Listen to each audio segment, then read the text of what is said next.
Yun guys, gagawa muna kami ng kalan. So, pukayan lang muna yung lupa bago lalagyan namin ng butas.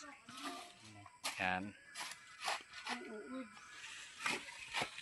Pala natin. Uy, punat talaga ang lupa, no? Okay. Yan. Wala pa naman ano dyan. Ito yan, Tita Abel.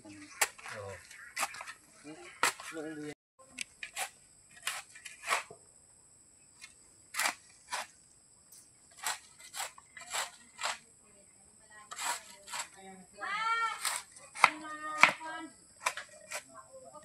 Kasi dito walang MPA dito eh. Hindi ako marunong para. Parang sakto na yan pag napantay yan. Saan ang papaya nyo, ma?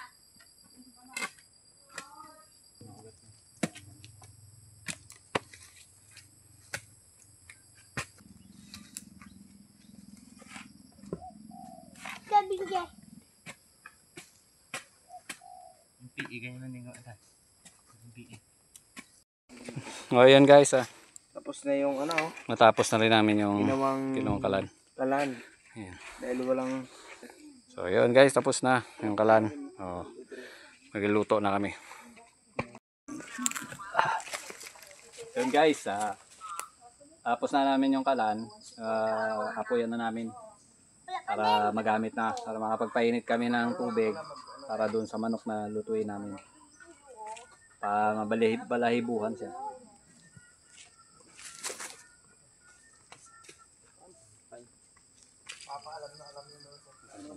Yung ano, so guys, gagawa ko ng pang-ihip.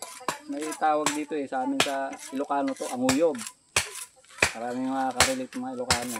Shoutout pala sa mga Ilocano na mga followers ko at viewers. So ito, gagawin kong anguyob. Kunin ko lang guys.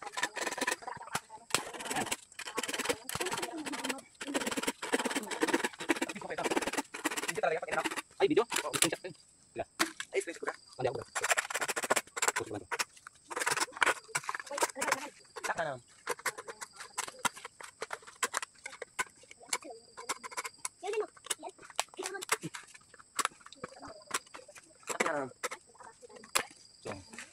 So yan, natapos na guys. So gagamitin ihip. Pang-ihip. Ganito. Uy. Tara te, salang dito te. Te, salang daw te. So yun guys, tapos na. May apoy na.